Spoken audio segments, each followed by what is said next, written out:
हम लोग लगातार चर्चा कर रहे हैं महिला आरक्षण बिल को लेकर, और जैसे कि अखिलेश जी आपको बता रहे थे, संसद में बहुत सी सेलिब्रिटीज़ भी आई इन 2-3 दिनों के लिए।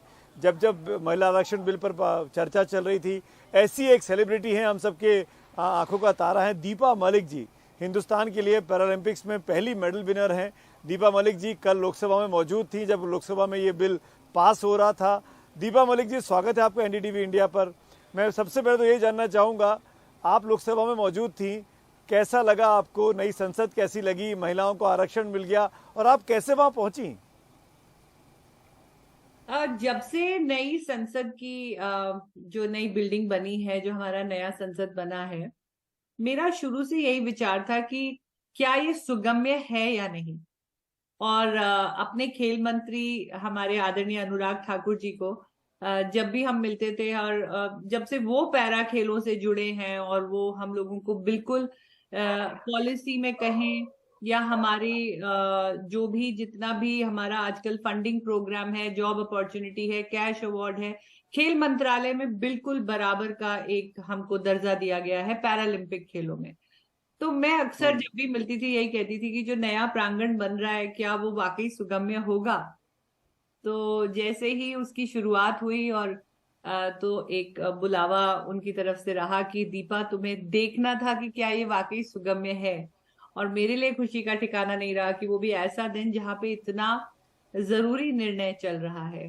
तो हमको महिलाओं को, जो देश की जागरूक महिलाएं हैं, जो अपनी भागीदारी अपने देश के नव निर्माण में देती हैं, जो अपने नए भारत को, इंडिया एट 75 गोइंग ऑन 100 को एक सुगम्य भारत, एक इंक्लूसिव भारत, एक अपने मोदी जी का जो विजन है अपने नए भारत का, उसमें जो देखना चाहती हैं।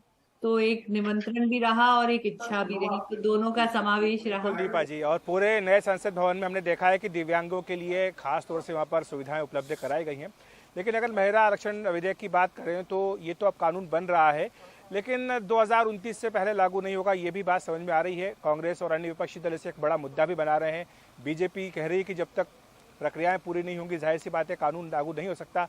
आपका क्या मत है? क्या ये देरी जो है ये ठीक है या तुरंत लागू कर देना चाहिए था? देखिए, विपक्ष तो अगर मुद्दा बना रहा है या कोई भी मुद्दा बना रहा है, तो वो ये फिर 30 साल पहले से क्यों नहीं बना रहे हैं, या उसको पहले कम से कम इस स्थिति में तो लाते। कम से कम 30 साल, 4 साल या 5 साल में तो तब्दील हुए, कहीं से तो शुरुआत हुई है। और शुरुआत भी तभी हो पाएगी जब आपका बहुमत होगा, या आपका एक दृष्टिकोण ऐसा होगा जिसमें सभी का जो मानना है वो जुड़ा होगा। और कोई भी कार्य आप नए सिरे से करते हैं तो उसे वक्त लगता है, एक ढांचा बनाना होता है, उसका एक ढर्रा तैयार करना होता है। महिलाओं को भी अपनी तैयारी करनी पड़ेगी। जब 33% महिलाएं आगे आएंगी तो क्या वो 33% महिलाएं जागरूक महिलाएं हैं? क्या वो तैयार हैं अपना इतने बड़े ओहदे पे और इतनी जिम्मेदारी वाले कार्य के लिए? तो ये किसी भी बदलाव में समय लगता है।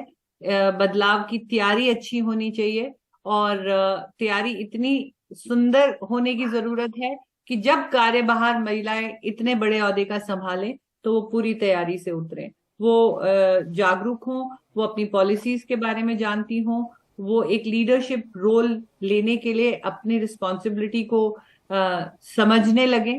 तो ये मुझे लगता है कि एक जिसे हम, जैसे हम खिलाड़ी हैं और हम 4 साल लगाते हैं अगले ओलंपिक की तैयारी में, जिसको हम road to Tokyo, road to Paris कहते हैं। एक खिलाड़ी के भी बड़े खेल के लिए 4 साल का एक दायरा रखा जाता है, चाहे वो एशियन गेम हो, चाहे वो ओलंपिक खेल हो, पैरालंपिक खेल हो।